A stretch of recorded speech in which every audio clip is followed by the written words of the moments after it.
Hello friends, welcome to my law channel Vinayaka law studies. यहाँ पे हम लोग अपनी एआईबी की प्रिपरेशन कर रहे हैं। एआईबी की प्रिपरेशन में हमने अपने अभी तक प्रीवियस ईयर के क्वेश्चन पेपर सॉल्व किए हैं, जिसमें हमने 2007 एआईबी 17 और एआईबी 18 का पेपर सॉल्व किया है, जिसकी सारी वीडियो हमारे प्लेलिस्ट में आपको मिल जाएंगी। आज हम अपना टाइम कम होने की वजह से हम एआईबी 19 का पेपर सॉल्व नहीं कर पाएंगे, क्योंकि उसकी मैं आपको पीडीएफ सेंड कर दूँगी। ठीक है, आज हम अपना सब्जेक्ट स्टार्ट करते हैं और सब्जेक्ट में भी आज हम अपना कॉन्स्टिट्यूशन स्टार्ट कर रहे हैं। कॉन्स्टिट्यूशन में हम अपने सबसे पहले इम्पोर्टेंट केस लॉ ले रहे हैं, जिसकी बच्चों को सबसे ज़्यादा ज़रूरत है। ये वो 10 केस लॉ हैं जो आपके एग्ज़ाम पेपर में आते ही आते हैं। तो इसके ये केस लॉ किस चीज़ से रिलेटेड है और कौन से ईयर के हैं, ये सब कुछ मैंने आपको यहाँ बताया हुआ। तो प्लीज़ आप इसको ज़रा ध्यान से देखिएगा। चलिए बिना टाइम वेस्ट करें हम अपना आज की क्लास स्टार्ट करते हैं। चलिए हम स्टार्ट करते हैं। और सबसे पहले अगर हम अपना केस लॉ देखें तो हमारा सबसे पहला केस लॉ हमारा Keshavananda Bharati versus state of Kerala, जो 1973 का केस लॉ है। अगर हम इसके बारे में बात करें तो ये हमारे फंडामेंटल राइट्स के बारे में हमारा बताता है। केशवानंद भारती के केस में हमने क्या देखा है, इसमें हमारा मूल संरचना सिद्धांत की स्थापना की गई, जो संविधान में संशोधन करने की संसद की शक्ति को सीमित करता है। ये हमारा केशवानंद भारती के केस में बताया गया था। सेकंड आ जाते हैं हम अपना Golaknath versus state of Punjab. ये केस लॉ हमारा 1967 का है। ये भी हमारा फंडामेंटल राइट्स का ही केस लॉ। अगर हम इसके बारे में बात करें कि किस चीज़ के ऊपर आया था, तो ये सर्वोच्चतम न्यायालय ने इसमें फैसला दिया था कि संसद के मौलिक अधिकारों की संरचना नहीं की में संशोधन नहीं हो सकता। और ये निर्णय बाद में 24वें संविधान संशोधन में पलट दिया गया था। तो ये हमारा गोलकनाथ स्टेट ऑफ पंजाब का है। थर्ड की अगर हम बात करें तो हमारा third case law Minerva mills versus union of India. ये हमारा 1980 का केस लॉ है। ये भी हमारा फंडामेंटल राइट से ही बिलोंग करता है।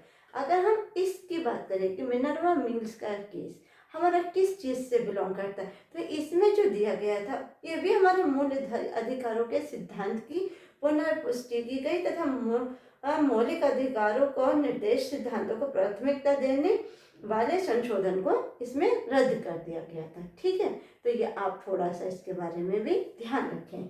चौथा आ जाता है, तो चौथा हमारा जो केस लॉ है वो हमारा A.K. गोपालन वर्सेस स्टेट ऑफ मद्रास का है। ये केस लॉ हमारा 1950 का है।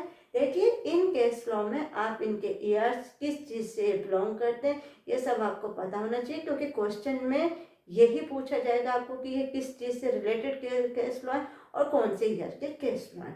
अगर हम A.K. गोपालन की बात करें तो ये हमारा आर्टिकल 21 से बिलोंग करता है, जिसमें हमारा right to life and personal liberty के बारे में हमें बताता है। ठीक है, इस केस लॉ के बारे में मैं आपको थोड़े सा बता देती हूँ कि केस लॉ किस चीज़ से है। इसमें हमारा कानून द्वारा स्थापित प्रक्रिया की संकीर्ण व्याख्या की गई तथा कहा गया कि इसका अर्थ कानून की उचित प्रक्रिया नहीं है। ये हमारा इसके बारे में बताया गया है। नेक्स्ट आ जाते हैं हमारा केस लॉ नंबर 5। अगर हम K5 की बात करें तो ये हमारा Menaka Gandhi versus union of India. ये हमारा 1978 का है। ये तीनों हमारा मेनका गांधी, A.K. गोपालन, मेनका गांधी, के पुट्टुस्वामी, तीनों ही हमारे आर्टिकल 21 से बिलोंग करते हैं, यानी हमारे right to life and personal liberty से, यानी हमारे जीने के अधिकार से ये तीनों केस हमारे बिलोंग करते हैं। हम अभी मेनका गांधी के बारे में बात कर रहे थे, तो इस केस में यह माना गया था कि अनुच्छेद 21 के तहत प्रक्रिया निष्पक्ष और न्याय संगत उचित होनी चाहिए। ये हमारा मेनका गांधी के मामले में माना गया था। आ जाते हैं हम अपने नंबर 6 पे। नंबर 6 केस लॉ हमारा के Puttaswamy versus union of India, जो हमारा 2017 का है। ये भी हमारा आर्टिकल 21 से ही बिलोंग करता है। अगर के पुट्टस्वामी के मामले में देखें तो इसमें निजता के अधिकार को मौलिक अधिकार, यानी हमारा जो निजता का अधिकार है उसको मौलिक अधिकार बताया गया था। तो ये बहुत, इसके ऊपर तो मैं आपको मार्क ही लगा के दूंगी, ये इम्पोर्टेंट है। ऊपर के हाँ, ये 10 के 10 इम्पोर्टेंट है, बट इनमें ये वाला बहुत ज़्यादा इम्पोर्टेंट है। के पुट्टास्वामी का केस लॉ बार बार आता है, तो प्लीज़ इसको आप ध्यान रखिए। नेक्स्ट आ जाते हैं हम अपना केस लॉ नंबर 7 पे। अगर 7 में हम बात करें तो ये Vishakha versus state of Rajasthan का है। कौन से ईयर का है? ये 1997 का है।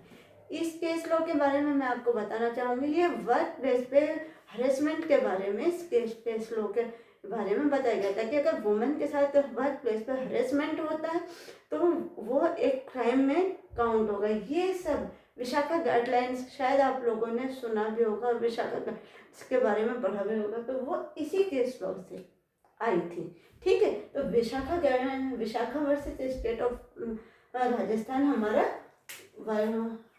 किससे बिलोंग करता है? ये हमारा हरेसमेंट ऑफ वर्क प्लेस से। ठीक है, तो इसके बारे में आप थोड़ा सा ध्यान रखिएगा। नेक्स्ट आ जाते हैं हम अपना केस लॉ नंबर 8 पर। SR. Bommai versus union of India.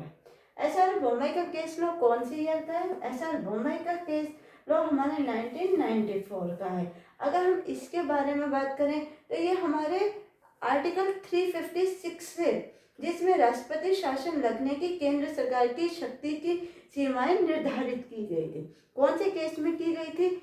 हमारे एस.आर. बोम्मई के केस में की गई थी। कौन से आर्टिकल से? आर्टिकल 356 से। ठीक है, ये आप इसका ध्यान रखिएगा। अब आ जाते हैं अपने नेक्स्ट केस लॉ पे, जो हमारा नंबर 9 है। नंबर 9 पे हमारा कौन सा केस लॉ है? हमारा Indra Sawhney versus union of India 1992 का। ये भी हमारा इम्पोर्टेंट लॉ है। इसमें हमारे क्या बताया गया था? इसमें हमारा ओबीसी के लिए 27% आरक्षण के लिए को बरकरार रखा जाए, यानी किसके लिए? ओबीसी के लिए 27% आरक्षण को बरकरार रखा जाए। अगर आपके पास ये क्वेश्चन आता है तो आप इसका आंसर क्या है? इसका आंसर आप Indra Sawhney versus union of India tick करेंगे, क्योंकि ये इसमें कितना हो, इसमें एक क्वेश्चन ऐसे भी बनता है कि कितने % आरक्षण मिला था ओबीसी को, तो कितना रहेगा वो? 27। यहाँ पे मैं आपके सामने लिख देती हूँ 27%। ठीक है, ये आप इसका जरूर याद रखिए। नेक्स्ट और आज का हमारा लास्ट जो हमारा केस लॉ है वो हमारा शाहबानो बेगम वर्सेस मोहम्मद अहमद खान का केस लॉ है। ये हमारा 1985 का केस लॉ है। ये बहुत इम्पोर्टेंट जजमेंट है, जिसमें आपको पता लगेगा कि ये किस चीज़ के लिए था। इसमें एक मुस्लिम महिला के भरण, यानी जो तलाकशुदा मुस्लिम रहती है, उसके भरण पोषण के अधिकारों को बरकरार रखने के बारे में ये केस था। क्योंकि मुस्लिम महिला के होने की वजह से ये इनका जो कानून होता है मुस्लिम, जो यानी हमारा मुस्लिम लॉ होता है, वो बिल्कुल अलग होता है। बट इन मुस्लिम महिला को भी यहाँ पर कुछ अधिकार दिए गए हैं, इसलिए ये जो केस लॉ है ये भी बहुत हमारा इम्पोर्टेंट है। ये भी केस लॉ हमारा बहुत आता है। इसमें क्या था? इसमें हमारा मुस्लिम महिला द्वारा तलाकशुदा होने के बाद भी उसके भरण पोषण के अधिकारों को बरकरार रखा गया, यानी उसे भरण पोषण के अधिकार दिए जाएंगे। तो ये वे 10 केस लॉ है जो आपके एग्जाम पेपर के लिए बहुत ज़रूरी है। अगर हमने इसका सन देखें, ये हमारा 1985 का केस लॉ है। ठीक है, तो ये वे 10 केस लॉ थे जो आपके लिए आपके एग्जाम पेपर में कॉन्स्टिट्यूशन के लिए बहुत हेल्प करेंगे।